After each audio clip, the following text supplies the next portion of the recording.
So now that I've introduced the concept of arbitrary arity methods, let's take a look at how you could use them in practice to implement a very cool wrapper called the FuturesCollector. And this particular wrapper is going to wrap the all-of method so it can be used in conjunction with the Java Streams framework, in particular the Java Sequential Streams framework. So first, before we go into the details of how FuturesCollector works, let me just give you the context for this. Remember how we had talked about that EX8 program and the method called test fraction multiplications 1, and I'd shown you how we would generate S max fraction large random unreduced fractions, and then we would use map to go ahead and reduce and multiply those large unreduced random big fractions, and we would end up with a stream of completable futures to computations that are running in the background in threads in the common fork join pool that were doing reduction and multiplication. And there could be lots of those things running in the background. And then I told you what we did is we used the collect terminal operation in conjunction with this thing called a FuturesCollector to basically convert a stream of completable futures into a single completable future that, when complete, will represent the fact that all the background computations are done, in which case we would go ahead and sort and print them. So what we're going to do now is we're going to kind of zoom in on the collector called toFuture. So this collector, which is obtained by the toFuture factory method, is called FuturesCollector, and it wraps the all-of method to work with the Java Streams framework. And this is really, really, really cool.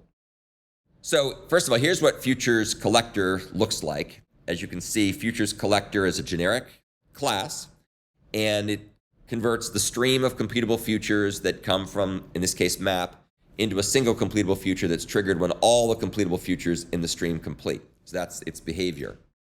And it does this by implementing the collector interface. So collector, as we've talked about before when we talked about streams and parallel streams, it's a way of being able to accumulate elements in a stream into some kind of so-called mutable result collector, and then we can get a final value from that by the finisher method. So you can basically think of it as like a piggy bank. You're putting coins or you're putting stream elements into one place, and then when you're all done, you end up with a nice healthy result. Maybe piggy bank isn't quite the right example. One of those things that converts your change into dollar bills. That's probably a better example. But in any case, that's what we're going to do. We're going to use a collector.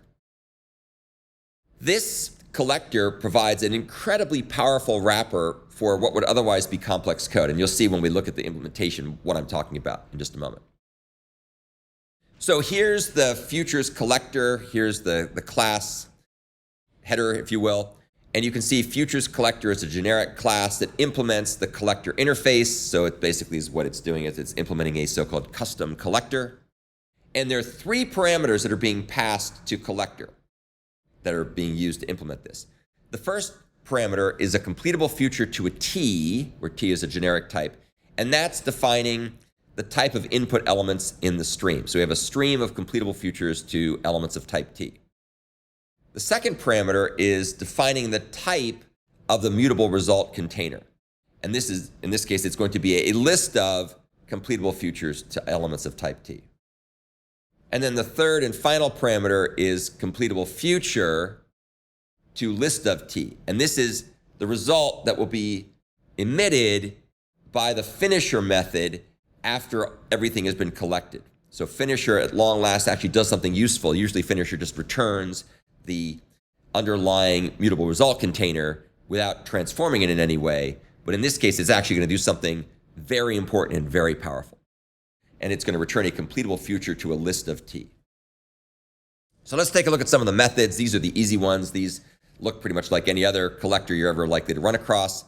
The supplier factor method returns a supplier that will be used by the Java Streams collector framework to create a new mutable array list container. You can see we return a constructor reference, and that will be used to create a list of completable futures of type T. So that's the type of the mutable result container that's accumulating the elements in the stream. It's a list of completable futures to type T. No real big surprise there.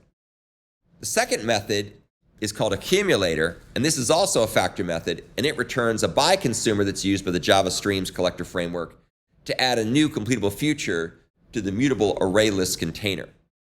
And all we're doing here, it's very simple. We're just saying add the next element, which is a completable future to T, to the list of completable futures of T. So we just use list : add, just going to add that next element.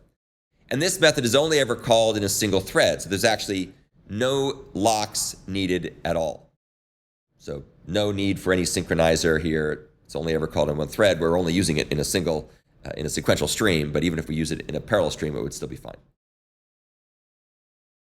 The third method is the combiner. And this method is used to combine two lists of completable futures if you use it with a parallel stream. We're not using parallel stream, but if we were, this is the method that would be used to merge those two things together. So as you can see here, it takes two lists or sublists of completable futures of T, and it adds one to the end of the other, and it returns the first one as the result. So it keeps them in order. So basically what it's doing is the combiner is a factor method that returns a binary operator, which you can see here defined as a lambda expression, that merges two partial array list results into a single array list. And it's only relevant for parallel streams, as I mentioned. And this method also is only ever called in a single thread, so there's no need to use any locks here either. Now, at long last, we get to the thing that matters. This is the finisher method. Normally, finisher is just a no-op. Normally, finisher just returns the underlying mutable result container, which is this accumulator element we created before. In this case, it would be an array list. But that's not what we want in this case. We want something much more special to happen. And in particular, what we want to have happen is we want to be able to return a function that will be used by the Java Streams collector framework to transform the array list mutable result container into a completable future result type. So we want to be able to convert this. So what we're going to end up with, as you can see, is the return value for the function is we want a completable future to a list of items of type T. And when that completable future is triggered, when it completes, we will then have a list of those items ready to go, which in this case, we'll go ahead and sort and print. So how the heck are we going to do this? Well, this is really super duper cool. We're first going to use this syntax here where the parameter you see called futures is actually a reference to the mutable result container, which, as you saw before, is an array list. So we've got an array list that contains all of the completable futures of type T that have been collected or accumulated by the accumulator as the collector was accumulating the elements of the stream into that mutable result container. That's just that completed list.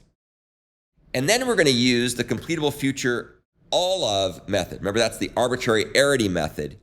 And what we're going to do is we're going to take the futures list, because remember, future was a list, and we're going to convert it to an array of completable futures. So that's what all of expects. I don't know why they don't convert all of to take a list. They should add that as another parameter. That would make life so much easier, but they don't have it for some reason. So we have to do the conversion ourselves. So we take futures, which is that list, we say to array, we give it the type that we want, and so it converts the list of futures to an array of futures, or array of completable futures, and passes them to all of as a variadic array parameter. And what it'll get back from calling all of will be a completable future that will complete when all the completable futures that all of is waiting for all complete. So again, just to go back to our example, when all the computations that are doing multiplication and reduction of those big fractions are complete, then and only then will that completable future return from all of complete, signifying that they're all done processing. Well, you'll notice that what we do next is we don't actually block. Instead, we use a completion stage method. In fact, we use then apply. So then apply is going to be called when all the completable futures have completed, and that will then signify that we're done, that those things have finished processing. So let's take a look at what happens here when that occurs. This is really, really cool. So first thing to note is the value that comes back here is actually a V. So we have a void. So we can't actually use that value directly. So instead what we're going to do is we're going to use futures, which was defined up here. So futures is that list of completable futures. And we convert the completable futures list into a stream of completable futures all of which we know are now completed, because we never would have gotten to then apply unless all of triggered the completable future, indicating they're all done processing. So then what we do is for all those completable futures, which we now know are complete, we use the map intermediate operation to join them all. And this call to join is purely there for syntactic purposes. It converts an array of, or a list of completable futures to type T into a stream of objects of type T. That's what join is doing. And it will not block, because we couldn't have gotten here if all the computations weren't done. So we've now got a stream of objects of type T, and now we collect that stream of objects of type T into a list. So now we have a list of objects of type T, and then apply wraps the completable future around that list. So we get back a completable future to a list of elements of type T, which in our case would have been BigFractions. So I think you'll agree with me that the finisher method here is way, way more interesting than anything we've seen up to this point, which it's always just basically been a no-op, kind of the identity finisher. But now we're going to use this incredibly powerful all-of arbitrary arity method to wait for all the computations to complete. And then we're going to do some really fancy footwork to convert everything into a completable future to a list of objects of type T. So what happens here is collect returns that completable future, and then when everything's done, then accept is called here. At that point, we have a list of objects of type T, and then we go ahead and sort and print that list. But then accept is only called after all the other completable futures have finished, which will then in turn trigger the completable future that was returned from collect. Any questions about that? Super duper duper duper cool. Just to wrap a few more things up here, you can see that we have a method called called characteristics, which returns a set indicating the FuturesCollector characteristics. In this case, we don't care what the ordering is, so we just give it unordered. And then also keep in mind that FuturesCollector is a non-concurrent collector, because we don't give it the concurrent characteristic. And then down here, we have a toFuture method, and this is a static factory method that's used to create the FuturesCollector. And you can see how that got used over here. We said FuturesCollector toFuture, and then that went ahead and created that collector. And that's what this factory method does. It just makes a new FuturesCollector. Okay, so that's the end of the overview, or not really an overview, that's the end of the detailed walkthrough of the FuturesCollector class, which is incredibly powerful.